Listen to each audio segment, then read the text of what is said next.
واحد لابس اسود بينزل من التاكس ومحدش يعرف اسمه بس بيقولوا عليه المسافر. بيدخل محل غريب كده بيبيع الشجر بتاع الكريسماس، واول ما بيخش بيسيب المسدس بتاعه على جنب وبيحط شنطه مليانه فلوس قدام صاحب المحل، وصاحب المحل بيديله مفتاح عربيه وبيقول له الحاجه اللي انت عاوزها هتلاقيها في شنطه العربيه البي ام دبليو الزرقاء اللي واقفه بره. بس المسافر كان حاطط ماده سامه على الفلوس، وصاحب المحل لمس الفلوس وبعد كده حط ايده على مناخيره وبيشم الماده دي، وفجاه بيفضل يكح لحد ما بيموت. والمسافر بياخد المفتاح من غير ما بيلمسه عشان صاحب المحل كان ماسكه وفي ايده الماده السامه، وفي واحد تاني شغال في المحل بيجي ويشوف فيه ايه، بس المسافر بيخلص عليه هو كمان وبيولع في المكان كله وبيمشي، وبيلاقي العربيه اللي فيها الشنطه واقفه بره، وبيحط على الشنطه شريط لونه احمر عشان يعلمها. ودلوقتي إيسان بيصحى من النوم جنب حبيبته وبيجهزوا مع بعض عشان يروحوا شغلهم. وهما في الطريق إيسان بيقول لنورا حبيبته انه بيحب الكريسماس، وبنعرف كمان ان إيسان بيشتغل امن في مطار لوس انجلوس بقاله 3 سنين لكن ما عملش اي انجاز مميز في شغله. ونورا حبيبته بتشتغل مديره في نفس المطار، وإيسان بيبقى بيحبها قوي. قبل ما يركبوا الاتوبيس نورا شجعته انه يقدم تاني عشان يكون ضابط شرطه، لانها عارفه ان حلمه دايما يكون ضابط، وهو كان حاول قبل كده وفشل. وهم جوه الاتوبيس نورا قالت لإيسان انها حامل، وفكرته انه لما كان بيحاول يكلمها في الاول كانت بترفض، بس بعد كده وافقت عليه وارتبطت بيه. يعني تقصد انه يحاول يقدم تاني عشان يكون ضابط وما يستسلمش من اول محاوله. بعد شويه وصلوا مطار لوس انجلوس وكل واحد بيروح لشغله. واحد خبط في إيسان وهو معدي، فإيسان اتضايق عشان اتعطل وبعدها جرى عشان يلحق شغله، بس وصل متاخر تاني، وده خلى رئيسه في الشغل يتضايق. الضابط ويليامز بدأ يشرح للفريق تعليمات جديده من وزاره الامن الداخلي. التعليمات كانت ان هم يستخدموا مجموعه من الاقلام الذكيه بتكشف تذاكر الطيران المزيفه، وطلب منهم ان هم لو لاحظوا اي حاجه مش مظبوطه على طول يبلغوا الضابط ليو رئيس الفريق. بعدها جيسون صاحبه في الشغل نصحه انه يكون ملتزم اكتر من كده في شغله، خصوصا انه هيبقى اب خلاص. الكلام ده حفز إيسان وراح لرئيسه يطلب منه ترقيه، لكن رئيسه مش واثق فيه ورفض طلبه بسبب انه على طول بيجي الشغل متاخر. إيسان ما استسلمش ودخل لرئيسه المكتب تاني عشان يدافع عن نفسه، وقال له انا احسن واحد يستحق الترقيه دي، وانه بيعمل كل اللي يقدر عليه في شغله، وانه كمان يقدر يكشف بطاقات الطيران المزيفه احسن من الضابط ليو نفسه اللي هو رئيس الفريق. في اللحظة دي جيسون بيقترح انه يبدل مكانه مع إيسان عشان يحاول يثبت نفسه. يعني إيسان هيروح يقف على جهاز تفتيش الشنط، وجيسون هيروح يقف على جهاز كشف المعادن مكان إيسان. في نفس الوقت عربية فان لونها أبيض وصلت المطار، وجواها بيكون واحد اسمه مراقب وخاطف واحد تاني اسمه جيسي وربطه في العربية. المراقب بدأ يخترق نظام الأمن والكاميرات في المطار. نورا وهي في شغلها وصلت لها رسالة من إيسان وبيقول لها أنا عندي ليكي أخبار مهمة. ردت عليه برسالة تانية وقالت له ان هي مهتمه تعرف ايه الاخبار دي. في الوقت ده إيسان استلم القلم الذكي من الضابط ليو وعاوز يستغل الفرصه دي عشان يقدر انه يثبت نفسه وبعد كده يترقى في شغله. عشان كده هو واخد باله من كل التفاصيل وبيفتش كل حاجه كويس قدامه. المسافر اللي كان خبط في إيسان قبل كده بدا يتابع الاخبار من الراجل اللي قاعد في العربيه بره وبيراقب المكان، لكن ظهرت مشكله. جيسون صاحب إيسان كان المفروض هو اللي هيكون قاعد على جهاز تفتيش الشنط، لكن إيسان واخد مكانه عشان المهمه اللي هو بيعملها، والناس دي بيحاولوا يبحثوا عن إيسان ويعرفوا معلومات عنه عشان يضغطوا عليه بيها. المراقب عارف يوصل لعنوان إيسان وعارف انه عنده حبيبته وفي طفل جاي لهم في الطريق. في اللحظه دي واحده من المسافرين قربت من إيسان وقالت له انها لقت سماعه موبايل مش بتاعتها واديتها له. إيسان قال انه هيحطها في القسم بتاع الحاجات الضايعه، يمكن حد بعد كده يسأل عليها، لكن فجأة وصلته رسالة بتطلب منه يلبس السماعه اللي هي اديتها له. اول ما لبسها سمع صوت هادي ومخيف في نفس الوقت بيهدده تهديد جامد. قال لإيسان انه لازم يسمح لشنطه معينه ان هي تعدي من الجهاز ومن غير ما يفتشها ولا يبلغ حد، والا حبيبته هتموت. إيسان كان مفكر ان في حد بيعمل فيه مقلب او اختبار من ايدي عشان يشوف اذا كان هينفع في الشغل ولا لا، بس كان شايف ان ايدي واقف قدامه فمستحيل انه يكون هو اللي بيتكلم معاه، وفهم ان الموضوع بجد ومش مقلب. المسافر بدأ يدي تعليمات لإيسان، قال له انه يسيب واحد لابس كاب احمر يعدي من غير ما يفتشه. إيسان سأله وهو خايف ايه اللي ممكن يكون موجود في الشنطه اللي هتكون معاه، لكن المسافر اتجاهل سؤاله وقال له باستهزاء كده مالكش دعوه. وعشان يخوفه ويخليه يسمع الكلام ابتدى يقول له معلومات شخصيه عنه وعن اصحابه، وكمان قال له على عنوان حبيبته نورا بالتفصيل، وقال له ان جيسون عنده توأم. في اللحظه دي إيسان اتأكد ان الناس دي مش بتهزر ولازم يسمع الكلام. إيسان كان قلقان وحاول يكلم الشرطه عشان يبلغ عن اللي بيحصل، لكن المراقب بيشوفه وقال للمسافر. المسافر لحقه بسرعه وقال له ان رجالته حاطين مسدس ناحيه حبيبته الحامل، واي حركه مش حلوه منه هيخلصوا عليها دلوقتي. إيسان من الخوف قفل السكة وحط التليفون بتاعه في الدرج بتاع المكتب وقفل عليه، وأعصابه كانت بايظة خالص. دلوقتي في واحدة من الشرطة اسمها إيلينا بتوصل لمحل أشجار الكريسماس عشان تحقق في جريمة قتل صاحب المحل اللي المسافر كان خلص عليه، وبتلاقي ساعة شكلها غريب وبتكتشف إنها جهاز تجسس بيستخدموه في أجهزة المخابرات، والساعة دي كان لابسها صاحب المحل وقت ما مات. وفي المطار الناس بيكونوا بيتحركوا بسرعة عشان يلحقوا الرحلات بتاعتهم والدنيا كلها زحمة. في الوقت ده إيسان حاول يبعت رسالة مساعدة من الساعة السمارت بتاعته، لكن المراقب كان واخد باله من كل حاجة وكشفه تاني، وعشان كده إيسان بيشيل الساعة وبيبعدها بعيد عنه. المسافر اتنرفز من إيسان وابتدى يهدده بشكل أقوى وقال له تفاصيل شخصية عن حياته المفروض محدش يعرفها غير إيسان. إيسان كان مستغرب هو ازاي المسافر بيقدر يعرف كل المعلومات المهمة دي. إلينا كانت خدت الساعة اللي هي جهاز التجسس وطلعت منها الشريحة واديتها لزميلها في الشغل عشان يطلع التسجيلات الصوتية اللي عليها، وقدر فعلا يطلع جزء بسيط من تسجيل صوتي وما قدرش يطلع باقي التسجيلات عشان الساعة كانت بايظة. في المطار المسافر أخيرا بيكشف معلومة عنه إنه بيعمل الشغل ده بشكل مستقل وما بيشتغلش تبع أي حد تاني. إيسان قاعد بيبص حواليه عشان يقدر يشوف المسافر، وخد باله منه فعلا وهو قاعد بظهره وبدأ بقى يراقبه كويس. كان مشغول مع المسافر ومش واخد باله، لأن في واحد عمال يزعق له عشان واقف قصاد الجهاز بتاع تفتيش الشنط بقاله كتير، وإيسان ما كانش معبره. إيسان لقاها فرصة فخد منه التذكرة بتاعة الطيران وكتب عليها رسالة مساعدة واداها للضابط ليو من غير ما أي حد ياخد باله. الضابط ليو شاف الرسالة وفهم خطورة الموقف وبيمشي في هدوء عشان يجيب قوات الدعم، لكن المسافر بيكون دايما سابق بخطوة وبيفهم ان في حاجة غلط بتحصل.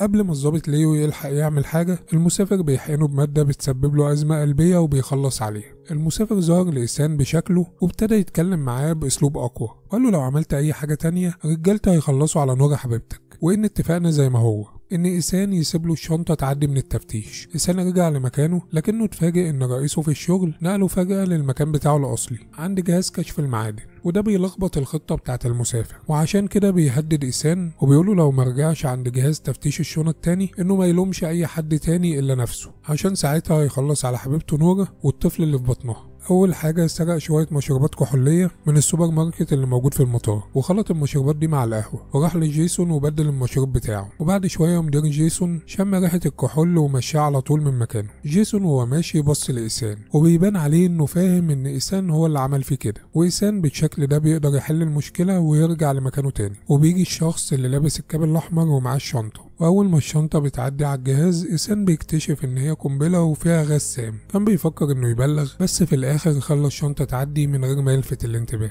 وفي نفس الوقت إلينا كانت مشغولة بتحليل الصوت اللي جابته من الساعة، وسمعت المسافر وهو بيتكلم مع صاحب محل أشجار الكريسماس وبيقول له كلمة اللي هي بتبقى نوفيتشوك. بحثت عن الكلمة دي على طول وبتكتشف انه اسم لسم عصبي مميت كانت روسيا بتستخدمه في الحروب الكيميائية. إلينا اتصلت فورا بوزارة الأمن الداخلي وبلغتهم. بعد ما الشنطة عدت إيسان رجع تذكرة الطيران للشخص اللي تبع المسافر عشان يمشي. بعدها بيبقى زعلان من اللي عمله وبيجري على الحمام وبيقع على الأرض وبيفضل يعيط. إيسان بيسأل المسافر الشنطة دي فيها ايه، وقال له ان هي فيها غاز جديد يقدر انه يخلص على مجموعة كبيرة من الناس في ثواني. في الوقت ده وصل عميل من وزارة الأمن الداخلي وبيكون اسمه جون عشان يتأكد من الكلام اللي اكتشفته إلينا، لكن قائد إلينا وزمايلها في الشغل ما كانوش واثقين في النتائج اللي وصلت لها لأن مفيش أدلة قوية ومش هيقدروا يعلنوا حالة الطوارئ في المطار غير ما يكون في إثبات قوي ان في حاجة بتحصل.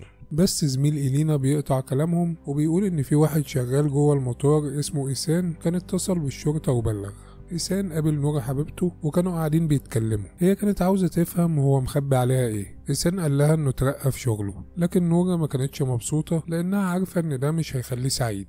في نفس الوقت إلينا خلصت التحقيق اللي بتعمله ووصلت الشرطة عشان تحقق في اللي بيحصل، وده عمل قلق في المطار خصوصا ان الدنيا كانت زحمة. رئيس إيسان بلغ الفريق ان الشرطة هتعمل تفتيش عشوائي على 50 واحد من الركاب عشان يشوفوا لو في حد مش تمام طلع الطيارة. إيسان استخدم صلاحيات رئيسه في الشغل ودخل على السجل بتاع الناس اللي هتتفتش بشكل عشوائي وكتب اسم ماتيو اللي هو تبع المسافر عشان لما يفتشوه هيلاقوا الشنطة معاه. بعد ما الكل مشي جيسون واجه إيسان وقال له انه فاهم كويس هو عمل ايه، وقال له انه مش عاوز يكلمه تاني. الإذاعة الداخلية في المطار قالت اسم ماتيو وطلبوا منه انه يتوجه للأمن حالا. المسافر فهم ان إيسان عمل حاجة وده خلاه يزعل ويبتدي يفكر عشان يرد عليه. إيسان كان خايف وابتدى يمشي عشان يلحق حبيبته. المسافر كان مستنيه في مكان هادي ومحضر سلاحه. اول ما إيسان وصل لنورا لاحظ ان في شعاع ليزر متوجه لراسها وطلع ان ده قناص ومنشن عليها. ونورا كانت بتتخانق مع إيسان وبتقول له انت تسببت ان جيسون هيطردوه من الشغل بتاعه وانت عملت كده عشان تاخد مكانه وتترقى. وهي طبعا مش فاهمه ان في مصيبه بتحصل. قبل ما إيسان يرد عليها المسافر هدده انه هيخلص على نورا. إيسان راح الحمام والمسافر جه وهجم عليه وابتدى يضربه وعمالين يتخانقوا، وإيسان بيحاول بكل قوته انه يدافع عن نفسه. وفجأة إيسان قدر ياخد المسدس وقال للمسافر انه دلوقتي حالا يخلي القناصين اللي منشنين على نورا يسيبوها. لكن المسافر بيتجاهل كلامه خالص وبيشغل قنبله هتدمر المكان كله خلال 10 دقايق بس. إيسان استوعب خطورة الموقف وبدأ يجري عشان يمنع الانفجار. لما وصل المكان لقى رئيسه مع ماتيو اللي شغال مع المسافر، والمسافر قال لإيسان انه يخلص على رئيسه. إيسان طبعا ما وافقش انه يعمل كده، وماتيو بيستغل الفرصة وبيضربه بالقلم اللي كان على المكتب في رقبته وخلص عليه على طول. ماتيو اعترف لإيسان انه زيه بالظبط المسافر مخليه يعمل كده غصب عنه لانه خاطف مراته ومهدده هو كمان لو ما سمعش الكلام هيموتها. إيسان قدر يوقف القنبلة بعد ما المسافر قال له يعمل كده ازاي. في الوقت ده إلينا وعميل الأمن الداخلي جون كانوا في طريقهم للمطار. إلينا جات لها مكالمة من زميلها وبيقول لها إن المطار بعت قايمة بأسامي المشتبه فيهم، والناس دي عندهم مناصب عالية وفي منهم جنود في الجيش. وإلينا بتكتشف إن الشخص اللي موجود معاها مش هو جون، ده حد منتحل شخصيته، وطلبت منه ان هو يوقف العربية حالا، لكن بيخبطها في الازاز بتاع الشباك ومش بيقدر يتحكم في العربية وبتتقلب. وفي اللحظة دي إلينا بتستغل الموقف وبتخلص عليه، وبسرعة بتوقف عربية تانية عشان تاخدها للمطار. في الوقت ده إيسان وماتيو كانوا بيحاولوا يخبوا الجثة بتاعت رئيس إيسان. المسافر أمر ماتيو انه يخلص على إيسان، لكن لما ماتيو بيحاول ينفذ إيسان بيبقى شايفه في المراية وابتدوا يتخانقوا مع بعض، وماتيو ضرب نفسه بالغلط وحصلت له إصابة جامدة وخلاص بيموت. وبيقول لإيسان انه سامحه على اللي عمله. إيسان أخد موبايل ماتيو وبيحاول انه يتصل بنورا بس ما بتردش، فبعت رسالة لحد من زمايله عشان يقول لنورا ان في خطر. المسافر ظهر قدام إيسان وطلب منه انه يسلمه الشنطة، لكن إيسان بياخد الشنطة وبيهرب. وصلت إلينا للمطار وبدأت تسأل عن إيسان. في نفس الوقت ده زميل إيسان وصل لنورا ووراها رسالة، والرسالة كان مكتوب فيها إن في مجرمين في المطار وإن هي تاخد بالها لأن في عربية فان فيها قناص هيموتها. فجأة مراقب وصل ونورا شافته. بدأ المراقب يقرب منهم. زميل إيسان حاول يوقفه بس بيضربه وبيبعده عن طريقه، والمسافر بيحاول يوصل لنورا، لكن نورا فكرت بسرعة ووصلت لخطة خلت المراقب يعمل حادثة، وده اداها فرصة إن هي تهرب وتستخبى. إلينا شافت جثة ماتيو، وفي نفس اللحظة دي إيسان طلع يجري. إلينا قالت لهم يمسكوه وبيحاول يفهمها انه ما عملش حاجة، وهي ما كانتش عاوزة تسمع. لما حاولت تقبض عليه إيسان ضرب السلاح من ايدها وهرب، وقعد يقول لها شوية معلومات عن المسافر. ودلوقتي نورا هجمت المراقب عشان تقدر تهرب، وبعد ما هربت إيسان لقاها بيحضنوا بعض ومش واخدين بالهم ان المراقب جه تاني. بس جيسي قدر انه يفك نفسه في الوقت المناسب وخلص على المراقب وانقذ إيسان ونورا. المسافر وصل للمطار وكان في واحدة مستنياه، ودي نفس البنت اللي ادت إيسان السماعة في الأول، وسلمت المسافر شنطة فيها التذاكر. في نفس الوقت زميل إيسان اتنقل للمستشفى. المسافر على الطيارة وبيحاول انه يحط الشنطة في المكان المخصص للشنط، لكن عشان حجمها كبير الباب ما كانش عاوز يقفل. المضيفة بتيجي عشان تساعده وقالت له ان الشنطة مش هتنفع تبقى موجودة معاه هنا، وصممت ان لازم تاخدها وتحطها في القسم بتاع الشحن اللي بيبقى موجود في الطيارة من تحت. وخدت رقم الشنطة وسجلته في السيستم. إيسان ونورا عرفوا الطيارة اللي المسافر عليها وشافوا كود الشنطة. إيسان قال لنورا ان الحل الوحيد عشان المسافر ما يفجرش الطيارة هو انهم يسيبوا الطيارة تطلع في الجو، وطلب منها ان هي تحاول توصل لإلينا وتفهمها كل ده. إلينا وصلها اتصال من زميلها اللي اكتشف ان الخطة بتاعت المسافر هي انه هيخلص على عضوة في الكونجرس الامريكي، ودي موجودة على نفس الطيارة اللي هو موجود عليها. نورا لقت إلينا وبلغتها بكل حاجة على امل ان المعلومات دي تمنع المصيبة اللي هتحصل. إيسان طلع لقسم الشحن في الطيارة عشان يفصل القنبلة. وصل للشنطة بس المسافر قال له هات الشنطة دلوقتي لا اما هخلص عليك. إيسان ما سمعش الكلام والمسافر ضربه، بس إيسان قدر يمسك منه المسدس وزقه في تلاجة ازاز ورمى الغاز السام جوه وقفل عليه. الغاز ده ابتدى يسيح جلده وخلص عليه. لما الطيارة وصلت الشرطة كانوا مستنيين وقبضوا على إيسان وحولوه للتحقيق،